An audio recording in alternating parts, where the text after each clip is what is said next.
बिस्मिल्लाहिर्रहमानिर्रहीम। अस्सलाम वालेकुम नाज़रीन, आप यूट्यूब चैनल देख रहे हैं। मैं इमरान खान हूँ। सबसे बड़ी और अहम खबर आज के हवाले से दो बड़ी खबरें हैं और उसके बाद फिर मैं कुछ मज़ीद तफसीलात आपको बताता हूँ। लेकिन सबसे पहले आज इमरान खान साहब को मौका मिलेगा कि वो बातचीत कर सकें सहाफ़ियों से, क्योंकि लंबे अरसे से उनका जो केस है 90 मिलियन पाउंड वाला, या जिसे अब अलकादर यूनिवर्सिटी केस कहते हैं, वो उनका लग नहीं रहा था इमरान खान साहब का, और जानबूझ के अदालत में समाअत नहीं होने दी जा रही थी। लेकिन आज अदालत में समाअत हो रही है। इमरान खान साहब बात कर सकते हैं सहाफ़ियों से। बहुत सारी चीज़ें आज सामने आने का इम्कान है। बहुत सारे लोगों को ये शक रहता है कि खबर अंदर से ठीक आ रही है या अंदर से ठीक खबर नहीं आ रही है। लेकिन जब इमरान खान साहब खुद बोलेंगे और सहाफ़ियों के सामने बात करेंगे तो फिर सारी चीज़ें सामने आ जाएंगी। ये साकिब बशीर साहब ने जो क्लेम किया, उन्होंने कहा कि 25 दिन बाद अडयाला जेल के दरवाजे कल अदालत के लिए खुलेंगे। आखिरी समाअत 3 अक्टूबर के बाद कल 28 अक्टूबर को एहतसाब अदालत 190 मिलियन पाउंड के केस की समाअत अडयाला जेल में करेगी। इस दौरान समाअतें G11 जुडिशल कम्प्लेक्स में जारी रहेंगी और पहले वहाँ पे हो रही थी। फिर कल इमरान खान की मुमकिन रद्द-ए-अमल भी जो उनका है वो सामने आ सकता है अब तक की जो सूरत हाल है उसके हवाले से। यानी अब ये आज के दिन में इमरान खान साहब की सहाफ़ियों से मुलाकात और बातचीत हो सकती है। आज के दिन की एक और बड़ी खबर यह है कि 28 तारीख है और नए चीफ जस्टिस ऑफ पाकिस्तान तमाम जजेस के साथ फुल कोर्ट इजलास में बैठने वाले हैं। ये बहुत इंपॉर्टेंट एक इवेंट हो सकता है और इसमें कुछ ऐसी डेवलपमेंट्स या खबरें ऐसी सामने आ सकती हैं जो हुकूमत या अपोजिशन के लिए चौंका देने वाली हों। बहुत मुमकिन है, यानी यहाँ से एक रास्ते का तयन हो जाएगा कि तमाम जजेस या सुप्रीम कोर्ट ऑफ पाकिस्तान अब किस तरफ आगे बढ़ना चाहती है। चंद लोगों की तरफ से दावे सामने आए हैं सहाफ़ियों की जानिब से, वो आपके सामने रख देता हूँ। लेकिन पहले आप ये देख लें कि अहम चीज़ें कौन सी। एक तो सदारती ऑर्डिनेंस वाला मामला है, वो यहाँ डिस्कस हो सकता है कि एक सदारती ऑर्डिनेंस के नतीजे में एक प्रैक्टिस एंड प्रोसीजर कमेटी के अंदर मनमानी तब्दीली की गई, फिर मनमाना बेंच बनाया गया, फिर मनमाना फैसला किया गया, फिर मनमानी आईनी तरमीम की गई। तो ये चीज़ें वहाँ डिस्कस हो सकती हैं। सदारती ऑर्डिनेंस, आईनी तरमीम, इंसानी हुकूक और सुप्रीम कोर्ट के इख्तियारात जो कम किए गए हैं 26वीं आईनी तरमीम के बाद। तो ये कुछ चीज़ें आज सामने आ सकती हैं। लेट्स सी कि वहाँ पे होता क्या है सुप्रीम कोर्ट ऑफ पाकिस्तान में। लेकिन एक बात तो क्लियर है, और वो बात क्लियर ये है कि हुकूमत की उम्मीदें पूरी हुई या नहीं हुई, यानी ये क्लियर है। ये ब्लैक एंड वाइट में अभी आपको 2-4 दिन में पता चल जाएगा और इसकी क्लैरिटी बहुत ज़रूरी है। हुकूमत के रवैये से आपको आइडिया हो जाएगा कि इनकी उम्मीदें पूरी हुई हैं या नहीं हुई हैं। लेकिन 3 जजेस में से एक जज को चुनना था, 5 होते तो 5 में से भी एक को चुनना था। ये तो मुमकिन नहीं है ना कि नवाज शरीफ साहब अपने घर से किसी बच्चे को उठा के या किसी नौजवान को उठा के वो चीफ जस्टिस ऑफ पाकिस्तान लगा दें। तो घर का बंदा तो वहाँ ला नहीं सकते थे। जो मौजूदा जजेस थे उनमें से एक जज को सुप्रीम कोर्ट ऑफ पाकिस्तान का चीफ जस्टिस बनाना था। अब 3 में से एक को बनाना था, तो उनमें से जो मोस्ट सूटेबल थे हुकूमत की नज़र में, या उनको जो पसंद आए जज साहब, पीपल्स पार्टी को, PMLN को और MQM को जो जज साहब पसंद आए वो जस्टिस याया अफरीदी थे। लेकिन याद रखिएगा वो इन तीनों में से पसंद आए थे, ये ज़रूरी नहीं है कि वो इनके पसंदीदा हों। तो अभी पता चल जाएगा कि हुकूमत की उम्मीदें पूरी हो रही हैं या हुकूमत की उम्मीदें पूरी नहीं हो रही नए चीफ जस्टिस से। हुकूमत ने इजलास भी तलब कर दिया है कौमी असम्बली का, क्योंकि देखें वहाँ पे हुकूमत की सुबकी बहुत हुई है आलमी सतह पे, पाकिस्तान के अंदर हर जगह पे। तो बिलावल ने शहबाज शरीफ से मुलाकात की, फिर हुकूमत ने फैसला किया कि वो इजलास तलब किया जाएगा ताकि वहाँ पे रोला शोरला डालें, वहाँ पे सेलिब्रेशंस करें कि जनाब हमने 26वीं आईनी तरमीम, बड़ा कोई कमाल हमने काम कर दिया है, तो हम आईनी तरमीम मजीद लेकर आएंगे। वो 27वीं आईनी तरमीम की बातें हो रही हैं। तो एक्चुअली जो चीज़ें रह गई हैं वो क्या हो सकती हैं 27वीं आईनी तरमीम में। अव्वल तो 26वीं आईनी तरमीम इनकी जान नहीं छोड़ रही। अगर काजी फ़ायद ईसा ना होते तो कभी भी 26वीं आईनी तरमीम पास ना हो सकती। ये बात बिलावल ने एतराफ़ किया है कि अगर काजी साहब सहूलतकारी ना करते तो ये कभी ना होता। अब क्या 27वीं आईनी तरमीम के लिए काजी साहब जैसी सहूलतकारी कोई करेगा? एक बड़ा सवाल है जो इस निज़ाम के सामने खड़ा है। अभी फ़ौजी अदालतें बनाने का मामला जो है वो भी है, इंसानी हुकूक का मामला है, आर्मी एक्ट में तरमीम का मामला है। तो बंदे कैसे काबू करेंगे? फजलुर रहमान साहब का मौक़िफ़ क्या होगा? ये अब पाकिस्तान तहरीक इंसाफ के लिए एक जिम्मेदारी है कि 26वीं आईनी तरमीम तो हो गई है, ना सिर्फ उसको रिवर्स करवाना है, ना सिर्फ उसको चैलेंज करना है, बल्कि 27वीं आईनी तरमीम का रास्ता भी रोकना है। और उसका सबसे आसान तरीका यह है कि अपने बंदे काबू करें। जिन बंदे के ऊपर शक है या जिन बंदों ने दावे करने के बावजूद जो लोग अभी कह रहे हैं जी हम तो गए ही नहीं थे, तो उनसे कुरान पाक पे हलफ लें, उनसे बात करें कि आप हलफ दीजिए और आप गारंटी दीजिए। और दूसरा, फजलुर रहमान साहब से बात करें, जनाब आपने धोखा दे दिया पहले, आइंदा आप धोखा मत दीजिएगा, और आपको हुकूमत ने भी धोखा दिया है। फजलुर रहमान साहब अपने मुंह से खुद एक मरतबा नहीं, उनकी जमात बार बार ये कह रही है कि जस्टिस मंसूर अली शाह साहब को चीफ जस्टिस बनाएंगे। ये वादा हुकूमत ने बार बार किया था, लेकिन आईनी तरमीम पास होने के बाद हुकूमत अपने वादे से मुकर गई और जस्टिस मंसूर अली शाह साहब को छोड़कर तीसरे नंबर के जज जस्टिस याह्या अफरीदी साहब को उन्होंने चीफ जस्टिस ऑफ पाकिस्तान बना दिया है। मंसूर अली शाह साहब के मामले में हुआ क्या, मैंने आपको पहले भी एक खबर दी थी, मैं आपको दोबारा दोहरा देता हूं कि जस्टिस मंसूर अली शाह साहब से चीफ जस्टिस ऑफ पाकिस्तान की जो कुर्सी है ना, वो सिर्फ एक मुलाकात की दूरी पे थी। मैं आपको फिर बता देता हूं कि जिद सिर्फ इतनी थी कि जस्टिस मंसूर अली शाह साहब एक मुलाकात कर लें। अगर वो एक मुलाकात कर लेते और उसके अंदर कुछ बातें सुन लेते और कुछ बातें कह देते, तो जस्टिस मंसूर अली शाह साहब जो हैं वो चीफ जस्टिस ऑफ पाकिस्तान होते। एक तरफ कादी फायद ईसा हैं जिन्होंने इस सीट पे बैठने के लिए हर गंदा काम किया, जिन्होंने एक्सटेंशन हासिल करने के लिए पूरे निज़ाम को दांव पे लगा दिया, अपनी इज्जत को दांव पे लगा दिया, पूरी अदलिया को दांव पे लगा दिया। एक तरफ कादी फायद ईसा हैं जो बहुत ही कंप्रोमाइज किस्म के जज थे, एक तरफ मंसूर अली शाह साहब हैं जिन्होंने बिल्कुल कंप्रोमाइज नहीं किया और एक मुलाकात नहीं की। एक मुलाकात करते तो वो चीफ जस्टिस ऑफ पाकिस्तान होते, लेकिन उन्होंने मुलाकात करने से इनकार कर दिया। अब जो हुकूमत है उसकी एक ख्वाहिश थी, हुकूमत की ख्वाहिश ये थी कि जब जस्टिस याह्या अफरीदी हलफ उठा लें तो फौरी तौर पे जो दो सीनियर तरीन जजेस हैं, जस्टिस मंसूर अली शाह और जस्टिस मुनीब अख्तर, ये रिज़ाइन कर दें। हुकूमत का ये भी अंदाज़ा था कि 2-4 ऊपर से रिज़ाइन, 2 ऊपर से आ जाएंगे, 2 नीचे से आ जाएंगे, तो 4 एक जज सुप्रीम कोर्ट ऑफ पाकिस्तान से निकल जाएंगे। छोटी मोटी बेइज्जती हमारी होगी, लेकिन अपनी मर्जी के बंदों को लाकर सुप्रीम कोर्ट में जज हम लगा देंगे। इस तरह पूरी सुप्रीम कोर्ट पे हमारा कंट्रोल हो जाएगा। लेकिन जजेस ने यहां हिम्मत से काम लिया। जस्टिस इजाजुल एहसन साहब को भी इस्तीफा नहीं देना चाहिए था, मैं पहले कह चुका हूं कई दफा। तो जजेस ने हिम्मत से काम लिया, उन्होंने इस्तीफा नहीं दिया, बल्कि वो डट कर खड़े रहे। और अब रोला ये डाला हुआ है कि जनाब सीनियरिटी का मामला पेश आ गया है, यानी अगर याह्या अफरीदी तीसरे नंबर के जज थे और वो सीनियर है, तो उनके बाद चौथा, पांचवा, छठा सीनियर ऐसे करके आना चाहिए।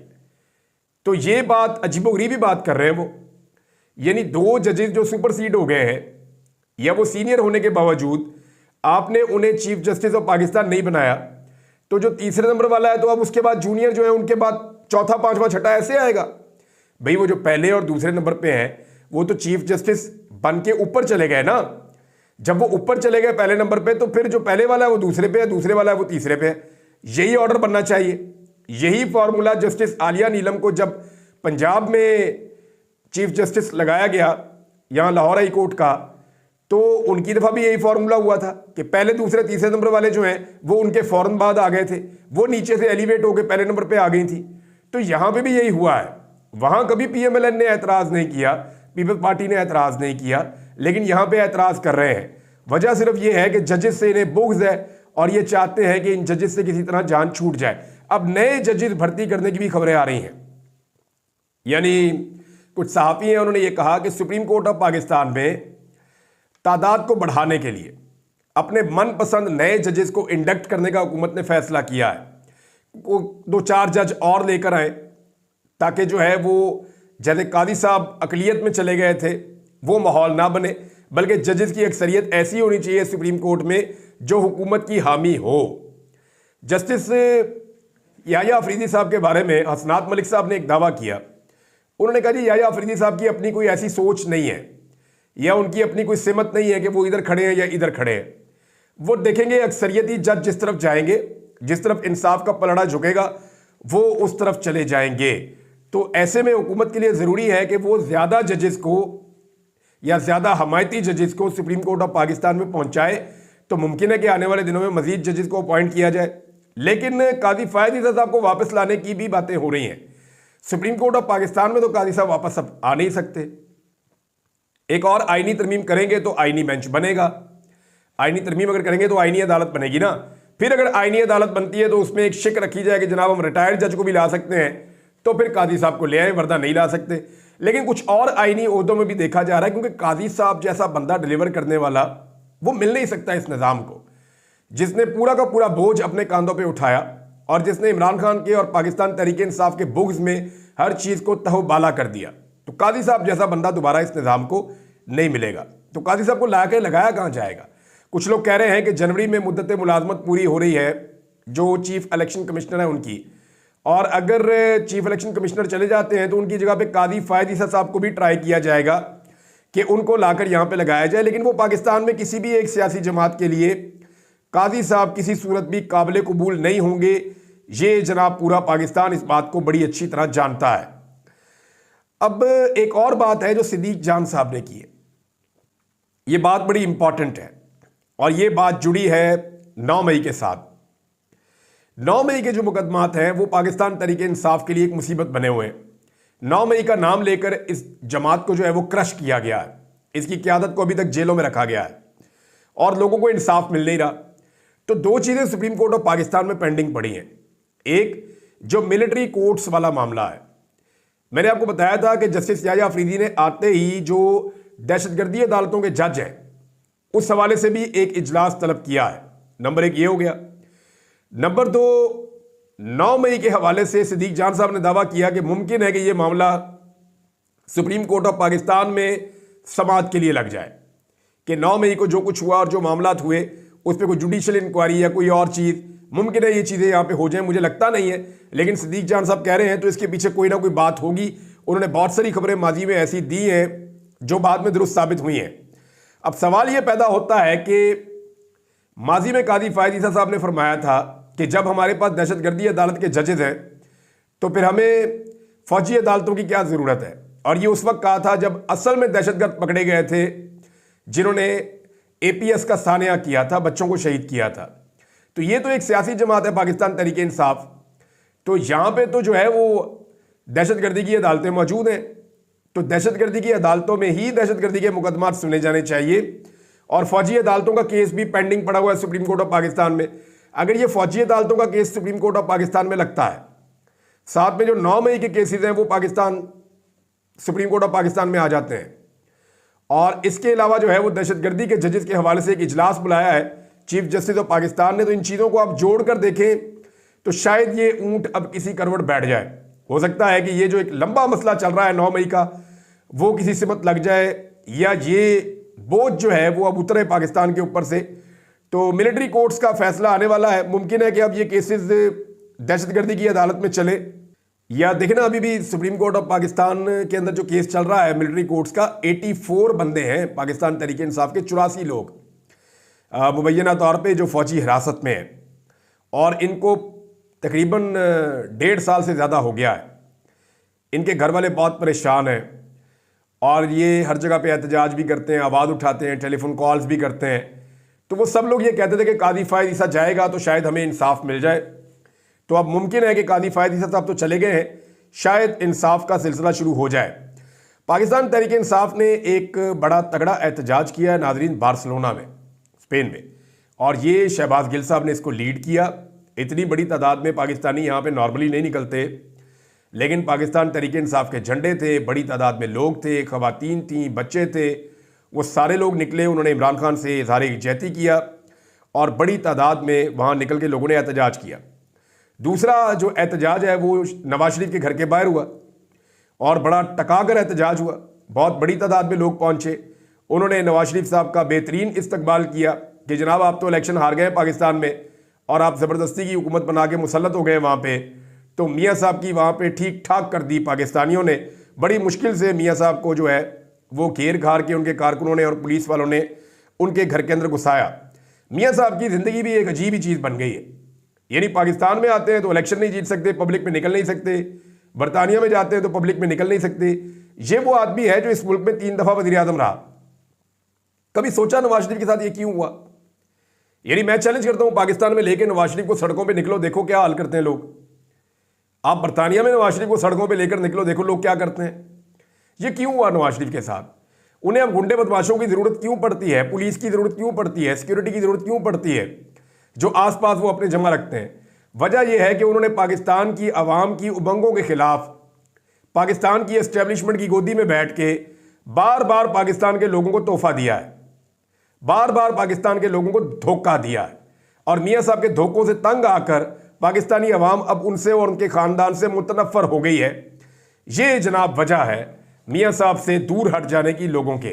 तो नाज़रीन, एक और ख़बर है और वो ये है कि अमेरिका में पाकिस्तानी गवर्नमेंट जो है वो लॉबिंग कर रही है और पाकिस्तान का पैसा खर्च हो रहा है। अवैस हमीद साहब ने ये खबर जो है वो पोस्ट की है। एक्चुअली ये डॉन के ऊपर छपी है। तो अवैस हमीद साहब ने इसको सिंप्लीफाई किया है। मैं आपको वही पढ़ के सुना देता हूँ कि अवाम के पैसे से इमरान खान के हामियों का तोड़। नेशनल सिक्योरिटी डिवीजन से मुंसलिक थिंक टैंक ने सालाना 40 करोड़ रुपए में अमरीकी लॉबिंग फर्म की खिदमात हासिल कर ली। मेजर जनरल रिटायर रजा मोहम्मद की सदारत में चलने वाले think tank Islamabad policy research institute ने अमेरिका में टीम ईगल कंसल्टेंट नामी फर्म की खिदमात हासिल की हैं। रोजनामा डॉन का यह कहना है कि ऐसा मालूम होता है थिंक टैंक की जानिब से लॉबिंग फर्म की खिदमात अमेरिका में इमरान खान की रिहाई की कोशिश करने वाले इनके हामियों का मुकाबला करने के लिए हासिल की गई हैं। अमेरिका में पाकिस्तान की साबिक सफ़ीर मलिया लोधी ने थिंक टैंक की जानिब से लॉबिंग फर्म की खिदमात हासिल करने पर संगीन सवालात उठाए हैं। उनका कहना है कि हुकूमती फंड से चलने वाला थिंक टैंक किसी लॉबिंग फर्म से कैसे मुआहदा कर सकता है। अवाम का पैसा अमरीकी लॉबिंग फर्म को दिया जाएगा तो इस पर सवाल भी पूछा जाना चाहिए कि ऐसा क्यों किया गया है। इसकी वजाहत मांगी जानी चाहिए। कौम का पैसा है, लुटा रहे हैं जनाब, कि अब इमरान खान की मुखालफत में लुटा दो पैसा। जाके अमेरिका में लॉबिंग फर्म हायर करो, वहां पे पैसा खिलाओ लोगों को और उन्हें कहो जी आप इमरान खान के खिलाफ रहे। ऐसी ही लॉबिंग फर्म इमरान खान साहब के दौर में हायर की गई थी। जनरल बाजवा पे इसका इल्ज़ाम था और यह कहा गया था कि हुसैन हक्कानी के साथ मिलकर उन्होंने कार्रवाई डाली और फिर इमरान खान साहब को अमेरिका में बदनाम किया गया। फिर आपने रजीम चेंज का पूरा ऑपरेशन भी देखा था। बहरहाल ये एक खबर थी, मैंने आपके साथ शेयर कर दी है। इमरान खान साहब ने कितनी मरतबा डील से इनकार किया, इसकी तफसीलात मैं आपको अगले वीलॉग में दूंगा कि बहुत दफ़ा इमरान खान साहब को डील ऑफर की गई है लेकिन इमरान खान साहब ने डील कबूल नहीं की। लेकिन एक पोस्ट जो सोशल मीडिया पे बहुत ज़्यादा वायरल है, शौकत बसरा साहब की तरफ से, मैं आपको ये पढ़ के सुना देता हूँ। शौकत बसरा साहब ने भी इसको शेयर किया था और उन्होंने 4 शक्लें लगाई हैं। 4 लोग हैं जिनके चेहरे लगाए हैं कि जनाब इन 4 लोगों को आप देख लें। ये चारों लोग जो है वो इमरान खान को गिराना चाहते थे, उसको माइनस करना चाहते थे। इसमें एक साबिक आर्मी चीफ जनरल कमर जवेद बाजवा की फ़ोटो है। इसमें एक साबिक DGISI नदीम अंजुम की फ़ोटो है। इसमें एक काजी फायज़ ईसा की फ़ोटो है, साबिक चीफ जस्टिस। और इसमें एक साबिक वज़ीर आज़म नवाज शरीफ की फ़ोटो है। तो अब वो ये कहते हैं कि 4 अफराद जो इमरान खान को माइनस करना चाहते थे, चारों खुद निशाने इबरत बन गए हैं। ये जनाब शौकत बसरा साहब का ट्वीट है। अब तक के लिए इतने, अपना ख्याल रखिएगा, अपने चैनल का भी। अल्लाह हाफिज़।